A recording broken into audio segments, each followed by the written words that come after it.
Olá, bora conversar sobre uma coisa que mexe com o dia a dia de muita gente, a estrutura que organiza a educação aí no nível local no Brasil.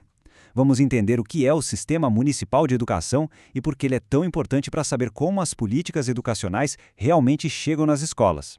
Para começar, já lança uma pergunta que parece simples, mas olha, não é. Quem é que de fato governa a educação no seu município? Se você pensou numa resposta única, tipo o prefeito ou o secretário, segura um pouco. A verdade é que a coisa é bem mais complexa. É uma rede de colaboração. Para a gente entender o que acontece na cidade, a gente precisa dar um passo para trás e olhar o mapa completo, né? E é isso que a gente vê aqui, o Sistema Nacional de Educação, o SNE. E o ponto mais importante para sacar aqui é que isso não é uma hierarquia, sabe? Não é uma pirâmide com a União lá no topo mandando em todo mundo. A ideia é bem diferente. É um sistema pensado para articular, para ter colaboração entre o governo federal, os estados e os municípios. E essa filosofia de colaboração tem até um nome meio técnico, descentralização qualificada. Mas o que isso quer dizer na prática? Pensa assim, é o exato oposto do que a gente chama de municipalização predatória, que é quando o governo simplesmente joga a responsabilidade no colo do município e diz se vira. Não. Aqui a ideia é um equilíbrio, onde a divisão de tarefas vem junto com o suporte, com as condições para cada um conseguir fazer a sua parte direito. Ok, mas o que sustenta essa estrutura toda? O que faz essa engrenagem de colaboração girar? É um princípio que está em tudo, a gestão democrática. Vamos dar uma olhada rápida nos pilares que formam a base desse sistema. O primeiro pilar, fundamental, é a autonomia.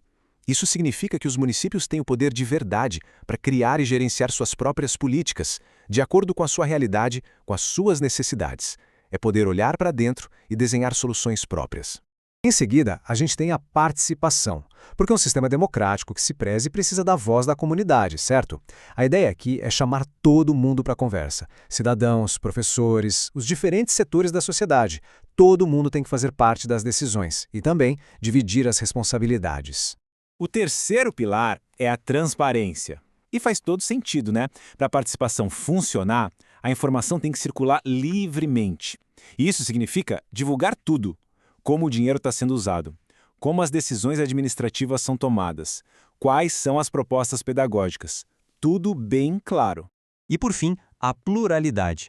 Esse princípio garante que o sistema não seja uma forma de bolo única para todo mundo. Pelo contrário, ele tem que respeitar e valorizar as diferenças gigantes que a gente tem no nosso país, sejam elas culturais, socioeconômicas, enfim, a diversidade que faz o Brasil ser o que é.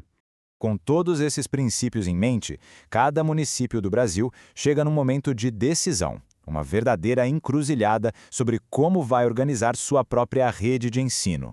Olha só, aqui a escolha fica bem clara. Existem basicamente dois caminhos. De um lado, o município pode continuar ligado ao sistema do seu estado. Nesse caso, as regras e normas vêm de cima, do Conselho Estadual de Educação. Do outro lado, ele pode criar o seu próprio sistema.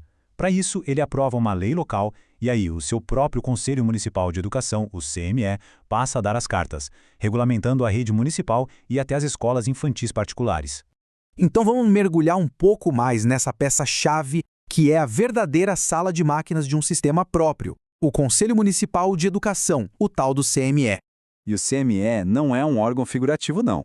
Ele tem 4 poderes bem importantes. Primeiro, ele vai normatizar, ou seja, pegar as leis nacionais e adaptar para o contexto da cidade.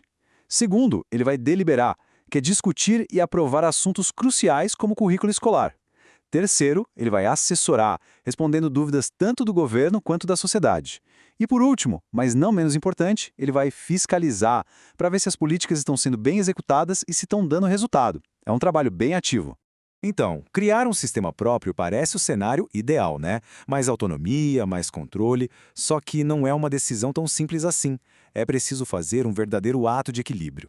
E essa tabela aqui mostra bem essa balança. Do lado dos benefícios, a gente vê coisas ótimas. Autonomia, agilidade para resolver problemas, fortalecimento da gestão democrática, valorização da identidade local. Mas do outro lado, tem uma lista de coisas para se pensar e são desafios grandes, viu?